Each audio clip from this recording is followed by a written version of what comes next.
예전에요, 굉장히 많은 연구들이 혼자 사는 사람은 불행하다고 얘기했어요. 우리는 그리고 혼자 사는 사람들은 굉장히 외롭고 고독사할 거라고 생각을 하죠. 근데 슬슬 얼마 전부터 보면 혼자 사는데도 불행하지 않는 사람들이 나와요.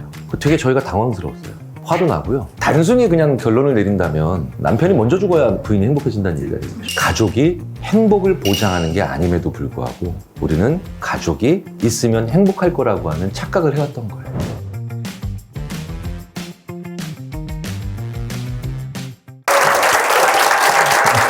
정말 중요한 얘기였어요. 행복은 목표가 아니라 도구다. 저는 이 말 듣는 순간 심리학자로서 제 인생관뿐만 아니라 연구관까지도 바뀌었어요. 그러니까 뭐냐면 서원국 교수님이 이렇게 얘기하십니다. 왜 사세요? 행복하려고요. 땡, 틀렸다는 거죠. 사시려면 행복하는 거예요. 그러니까 도구라는 거예요. 도구라는 거. 자, 그런데 이 도구를 우리가 어떻게 사용해야 되는가, 그리고 이 행복을 어떤 사람들과 같이 공유해야 되는가에 대해서 우리가 굉장히 기존의 연구를 보면 오해가 많다는 겁니다. 예전에요, 굉장히 많은 연구들이 혼자 사는 사람은 불행하다고 얘기했어요. 우리는 그리고 혼자 사는 사람들은 굉장히 외롭고 고독사할 거라고 생각을 하죠. 근데 슬슬 얼마 전부터 보면 혼자 사는데도 불행하지 않는 사람들이 나와요. 되게 저희가 당황스러웠어요. 화도 나고요. 끼껏 연구를 해놨더니 혼자 사는데 행복하고 불행하지가 않아서. 왜냐면 이론 한번 바꾸려면 얼마나 힘들겠어요. 저희들도 진짜. 논문도 몇십 편을 새로 써야 되는데. 90년대 후반부터 여성이라는 게 밝혀지면서 더 짜증이 나더라고요. 예를 들면 이런 겁니다. 남성은 혼자 사는 기간이 길어질수록 계속 행복도가 떨어져요. 근데 여성은 이게 안 떨어져요. 그러니까 30년 전부터 이런 패턴이 나옵니다. 그런데 그게 제일 극심하게 나타난 나라가 일본이에요. 자, 그런데 이것만큼은 일본의 패턴이 너무너무 속상하더라고요. 80세 정도가 넘어가서 부부가 살다가 어느 한쪽이 돌아가시잖아요. 돌아가시는데 그 원만하다라는 것에 대부분 예스를 하는 분들을 대상으로 이제 80년대부터 나온 현상이에요. 근데 이게 일본은 부인이 먼저 사망한 경우를 보면은 남편의 부인 사망일 이후로 생존 기간이 3년을 넘기는 경우가 거의 없어요. 거의 대부분 3년 이상 못 버티고 돌아가시고요. 이제 그게 보통 패턴입니다. 그런데 이제 계속 이렇게 하고 있는 순간 이제 전 원문 그대로 인용하는 겁니다. 남편이 먼저 사망한 경우에는 대략 2개월에서 3개월간의 짧은 애도 기간이 끝난 후 부인의 건강이 좋아지기 시작합니다.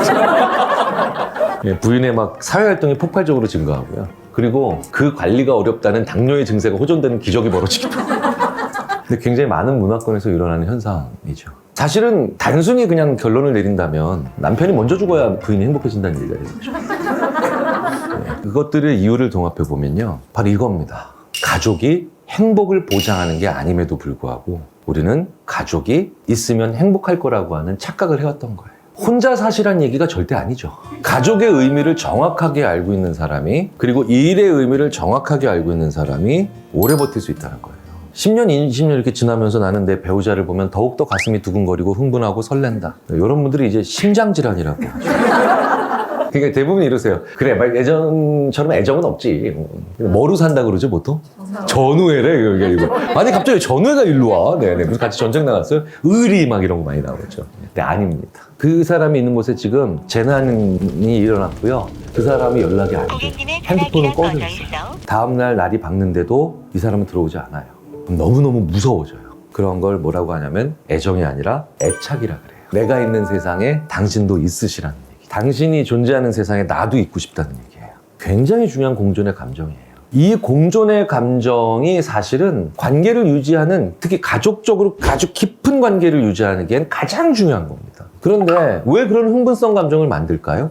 손해볼 짓 하라고. 그게 바로 결혼이죠. 출산이에요. 나라고 하는 한 개체만 놓고 보면 결혼과 출산만큼 손해볼 짓이 없죠. 근데 왜 기꺼이 우리는 그걸 합니까? 흥분한 상태에서 약간 판단력이 흐려지는 거예요. 하지만 우리 호모사피엔스를 보면 그게 최고로 중요한 거죠. 왜? 계속해서 가야 되니까. 너무 동물적이라고요? 자, 이제 동물적이지 않은 이야기를 좀 들어볼게요. 그런데 우리는 그 과정에서 사랑이라고 하는, 애정이라고 하는 흥분의 휘발성 감정의 유효기간이 끝났는데도 유일하게 가족을 만들어 사는 이 지구상에서 유일한 존재들입니다. 아주 그냥 집에 같이 있을 때는 그냥 꼴도 보기 싫고 막 그냥 짜증나고 진짜 정말 그냥 어쩌면 그렇게 그냥 싫어하는 집만 골라서 해 막 이러지만 그 사람을 잃는다는 생각을 하면 갑자기 두려워지는 그 공존의 감정. 왜 그럴까요? 그 사람이 옆에 있으면 그런 생각이 들 정도로, 꼴도 보기 싫을 정도로 편하거든요. 그리고 그 사람과 모든 걸 다 터놓고 얘기할 수 있거나 최소한 모든 걸 다 터놓지 못해도 그 사람 옆에 있을 때 가장 잠이 잘 오거든요. 안전하기 때문에요. 인간에게 그 어떤 것보다도 중요한 선결 요건이 안전감이죠. 자, 그래서 애착은 없는데 애정만 있는 인간들이 가끔씩 있어요. 그런 인간들이 주로 저지르는 범죄가 치정살인입니다. 자, 보세요. 애정은 있는데 애착은 전혀 없어. 심지어는 원래 그게 없어, 삶에. 그런 놈들이 저지르는 별명이 바로 뭐냐? 너무너무 사랑해서 죽였다라고 하는 전문 용어 하나 쓰겠습니다. 개소리로. 근데 이게 무슨 얘기냐? 내가 쟤를 보면 너무너무 애정하니까 막 흥분하고 설레고 막 두근거리는데 내가 있는 세상에 두지 않아도 돼. 무시무시한 생각이죠. 걔네들한테는 그게 성립이 되는 겁니다. 그래서 사이코패스들은 너무너무 사랑해서 확 죽여버려서 어디에 가지고 있는 이런 엽기적 행동을 하기도 하죠. 자, 아주 특수한 사례를 빼놓고는 우리는 애착이에요. 자, 가족과 함께 살아가는 게 그리고 만들어가는 게 애착이죠. 자, 그런데 이 애착은요, 왜 만들까요? 한 번쯤 생각을 해보세요. 그 애착의 역할에는 기쁨이 더 목적일까요? 위로가 더 목적일까요? 위로예요. 즐거움이 더 지향을 하는 바일까요? 아니면 휴식이 더 지향하는 바일까요? 휴식이에요. 애착은요, 휴식, 공감, 위로, 정서적 지지, 그리고 심리적 안전감, 이런 것들이 있는 거죠. 그게 목적인 거예요. 그래서 애착이 있는 사람들과 만들어내는 그런 것들은 기쁘고 즐거운 종류의 행복과 그렇게 관련은 없어요. 그걸 인정하는 건 되게 중요합니다. 이 얘기는 무슨 얘기냐면요, 집에 들어가셨는데 행복하지 않아도 이상하게 생각하지 마시라고요. 즐겁지 않은 것도 그렇게까지 이상한 건 아니에요. 차라리 집에 들어가면 졸린 게 정상이에요. 안전하고 휴식하고 위로받고 공감받으니까. 그 집에 들어가는데 30년째 지금 기쁘고 즐겁다? 이건 뭐냐? 불륜이란 얘기예요. 그래서 가족여행은 재미가 없는 거예요. 가족여행 그렇게까지 재미는 없잖아요. 가족여행은 언제까지 재밌는 줄 알아서 아이들이 재롱피는 유치원 들어가기 전까지만 재밌는 거고요. 정신과 전문의 이시영 박사님 아시죠? 이시영 박사님이 제가 아이들이 사춘기 때 정말 이런 배신감을 느낄 수가 없습니다. 제가 집에 들어가면 그냥 아빠! 하고 달려들던 이 두 딸 이것들이 말이야. 사춘기에 들어가니까 이젠 저를 사람 취급도 안 합니다. 사물 취급해요. 제가 아빠들의 로망 카니발이 1열, 2열만 있는 게 아니라 3열이 있죠. 제가 운전하면 3열 타요, 이곳이. 내가 무슨 바이러스예요? 세금 덩어리도 아니고. 그러니까 제가 너무너무 배신감이 들어서 뚜리를 했는데 이시영 박사님이 이러시더라고요. 5살, 6살 때까지 품에 안기고 재롱 많이 폈지. 걔는 그때 할 효도 다 한 거야, 이놈아. 가족여행은 재밌지 않은 겁니다. 그래서 5살 아이들이 6살 재롱 이후에는. 근데 재밌는 건 친구들과 가는 여행에서는 휴식은 없죠. 그렇죠? 편히 쉬는 게 어려워요. 그래서 가족여행 가면 재미가 없지만 가족여행을 갔는데 내가 갑자기 아프잖아요? 그게 제일 안전한 여행이에요.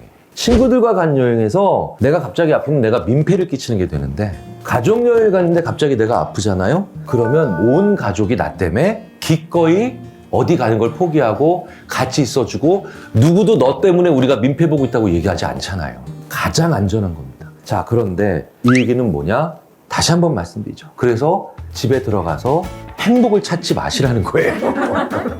기쁘고 즐겁지 않은 걸 인정하시라는 거예요. 우리 인류가 이 지구상에 존재하는 한 가족은 가장 중요하고 소중한 타인인 건 여전히 분명합니다. 하지만 그들이 나를 기쁘고 즐겁게 만들 의무는 없어요. 이미 나한테 줄 걸 다 줬어요. 그게 휴식, 공감, 위로, 심리적 안전함, 그리고 편안함입니다. 이 5가지 중에 하나를 나를 주고 있다면 내 가족은 내 소임을 다 한 거예요. 자기 소임을. 어떤 일을 해도 망신살스럽지 않거든요. 왜 나는 가족이 있는데 행복하지 않지? 라고 하는 비합리적 신념, 그리고 무리한 신념을 가지게 되면 이제 원망이 자꾸 생기게 됩니다. 그리고 그 원망이라고 하는 게 결국은 가족에 대한 비난으로 가기가 쉬워져요. 다시 한번 말씀드리지만 가족은 나에게 애착에 기반해서 가장 소중한 타인으로서 나에게 안전함을 주고 편안함을 주고 휴식과 공간과 위로를 주는 거지 즐거워지는 그런 단위는 아닙니다.